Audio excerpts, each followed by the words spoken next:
আজকের এই মহতী অনুষ্ঠানে উপস্থিত থাকতে পেরে সত্যি সত্যি নিজেকে গর্বিত মনে হচ্ছে। এই জন্যেই একটা সময় আমরাও সবাই সোশ্যাল মিডিয়ার একটা কর্মী ছিলাম এবং আজকের দিনেও আছি, এবং সোশ্যাল মিডিয়ার মাধ্যমে আপনারা জানেন সবাই IWM দীর্ঘদিন ধরে কাজ করছে। আমাদের পার্টির অনেকগুলি সোশ্যাল মিডিয়া উইংস রয়েছে, তার মধ্যে IWM একটা অন্যতম সংগঠন যারা একেবারে নিঃস্বার্থভাবে নিরলসভাবে দীর্ঘদিন ধরে এটাকে এগিয়ে নিয়ে যাচ্ছে।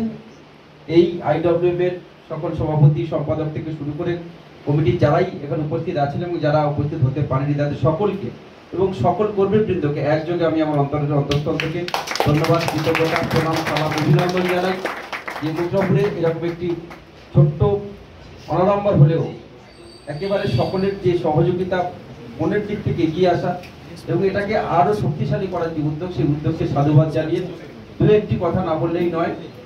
আমরা জানি যে আজকের দিনে দাঁড়িয়ে যেভাবে একটা দল যারা সারা ভারতবর্ষকে ছাড়খাড় করে দিচ্ছে, মানুষের মনুষ্যত্বকে যারা আজও পর্যন্ত স্বীকার করে না, যারা আজকের দিনে দাঁড়িয়ে সারা ভারতবর্ষকে শুধুমাত্র ধর্মীয় মেরুকরণের মধ্য দিয়ে বিভাজন করতে চাইছে, যারা উন্নয়ন কি, উন্নয়নের দিশা কি, এ বিষয়ে তাদের কাছে কোনো সদুত্তর নেই।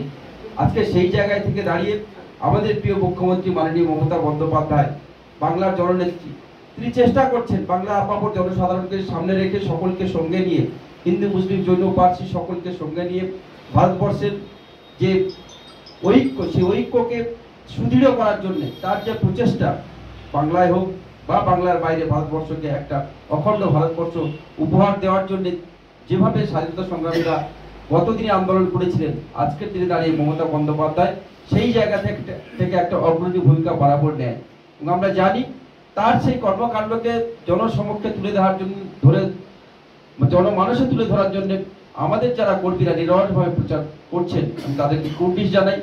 একেবারে কাউকে হয়তো সেরকমভাবে মোবাইলের রিচার্জ, ইন্টারনেট আমরা কিছুই দিতে পারি না, দল হয়তো কিছুই দেয় না, কিন্তু তারপরেও দলের টানে, মমতা বন্দ্যোপাধ্যায়ের টানে, প্রিয় সাংসদ অভিষেক বন্দ্যোপাধ্যায়ের চিন্তাধারাকে সর্বত্র ছড়িয়ে দেওয়ার জন্য আপনাদের যে প্রচেষ্টা, এই প্রচেষ্টা নিশ্চিতভাবে একদিন আমরা আমাদের যে স্বপ্ন উই ওয়ান্ট মমতা দি, বা আমাদের যে উদ্দেশ্য মমতা বন্দ্যোপাধ্যায়কে একদিন আমরা প্রধানমন্ত্রী রূপে ভারতবর্ষের বর্তমানে পাবো, সেই উদ্দেশ্য নিয়ে যেভাবে আপনারা কাজ করতে নিশ্চিতভাবে আমি মনে করি সেই কাজ একটা সময় নিশ্চিতভাবে আমরা সফল হব এবং আমরা নিশ্চিতভাবে এটা ঠিক যে আগামী দিন মমতা বন্দ্যোপাধ্যায় ভারতবর্ষের চালিকা শক্তি হবে এবং নতুন ভারতবর্ষকে যদি পথ কেউ দেখাতে পারে তার নাম জননেত্রী মমতা বন্দ্যোপাধ্যায়। এটা আশা রাখবো এবং আপনাদের এই প্রচেষ্টা এগিয়ে যাক। সকলকে অনুরোধ করবো নিশ্চিতভাবে একেবারে সৌভ্রাতৃত্ব বজায় রেখে, কর্মীদের মধ্যে সমতা বজায় রেখে, কর্মীদের মধ্যে সৌভ্রাতৃত্ব বজায় রেখে আপনারা সবাই এগিয়ে যান। কোথাও যদি আমাদের কোনো সহযোগিতা লাগে, ব্যক্তিগতভাবে আমি আপনাদের পাশে আছি, গতদিনে ছিলাম, আগামী দিনে থাকবো। কোথাও যদি কোনো রকম সমস্যা হয় সবসময় সহযোগিতার হাত বাড়ানো। সবাই ভালো থাকবেন, সুস্থ থাকবেন। নমস্কার, ধন্যবাদ। মথুরাপুর লোকসভা কেন্দ্রের প্রাণের প্রিয় সাংসদ মহাশয়কে দেয়াযুক্তরীয় এবং পুষ্পস্তবক দিয়ে তারাকে বরণ করে নিচ্ছে।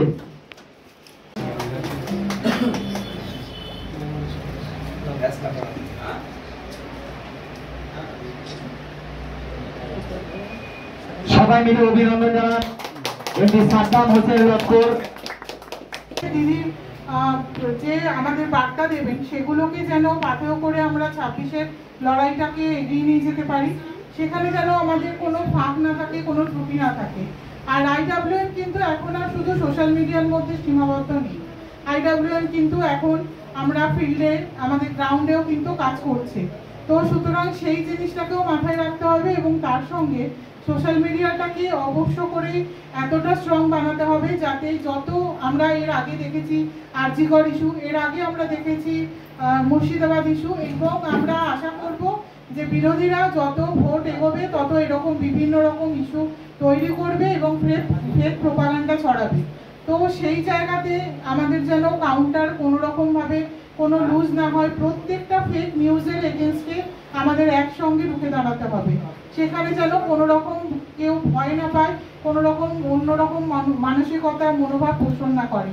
আমরা জানি সঠিক তথ্য কি, সেই সঠিক তথ্যগুলো দরকার হলে আমরা জেলার প্রেসিডেন্ট বা আদার্স যার থেকে মনে হয় সেই সত্যতা যাচাই করে নেব, কিন্তু সেই সেই জায়গায় পিছিয়ে এলে হবে না, সবাইকে একসঙ্গে লড়াই করতে হবে।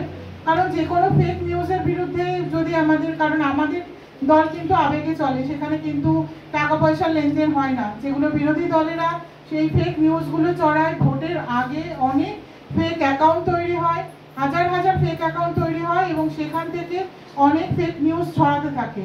কিন্তু আমাদের শক্তি কিন্তু আমাদের আবেগ আর ভালোবাসা, দিদির প্রতি আবেগ, অভিষেক ব্যানার্জির প্রতি আবেগ আর দলের প্রতি আবেগ। তো সেইগুলোকে যেন আমরা ভুলে না যাই। আর 26-এর লড়াইটা কিন্তু আমরা জানি যে 26-এর যে রেজাল্ট আসবে সেটা ডেফিনেটলি আগের থেকে অনেক ভালো সিট হবে, কিন্তু ভালোর কোনো শেষ হয় না।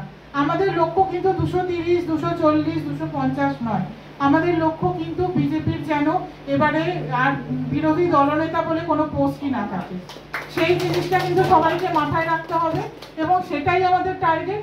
সেই টার্গেটটাকে মাথায় রেখে যেরকম ভাবে পারবে সোশ্যাল মিডিয়া, গ্রাউন্ডে, প্রত্যেকটা জায়গায় ভালোভাবে কাজ করবে, এইটুকুই আশা করি। তো সবাইকে একটু বলতে বলি, জয় বাংলা, জয় বাংলা, জয় বাংলা, জয় বাংলা, জয় বাংলা।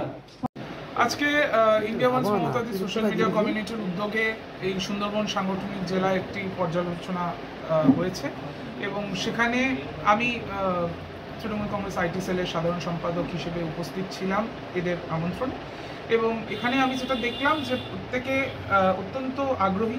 আগামী বছর আমাদের বিধানসভা নির্বাচন আছে এবং কিছুদিনের মধ্যেই আমাদের 21শে জুলাইয়েরও উদযাপন হবে।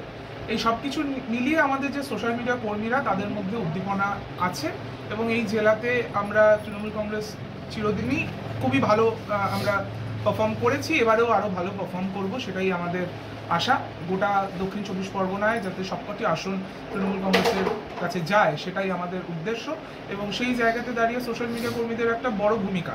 আজকে যেরকমভাবে বিজেপি বা অন্যান্য আমাদের বিরোধী দলগুলো যেরকমভাবে কুৎসা অপপ্রচার করছে, যেরকম বারবার সোশ্যাল মিডিয়ার মাধ্যমে তারা যেরকম ফেক ন্যারেটিভ ছড়াচ্ছে, তার বিরুদ্ধে আমাদের কর্মী সমর্থকরা সর্বতোভাবে প্রস্তুত তার কাউন্টার করার জন্য এবং তাদেরকে জবাব দেওয়ার জন্য। এবং এখানে পশ্চিমবঙ্গে কোনো ভ্যাকেন্সি নেই, যতই এখন ভোট পাখিরা উড়ে উড়ে আসুক তাতে কোনো লাভ হবে না। কিন্তু বাংলার মানুষকে তারা বিভ্রান্ত যদি করে বা বাংলার ইমেজকে সারা ভারতবর্ষ বা বহির্জগতের কাছে যদি তারা মেলাইন করে, সেই জায়গায় আমাদেরকে কিন্তু রুখে দাঁড়াতে হবে এবং সেটা আমরা দাঁড়াবো।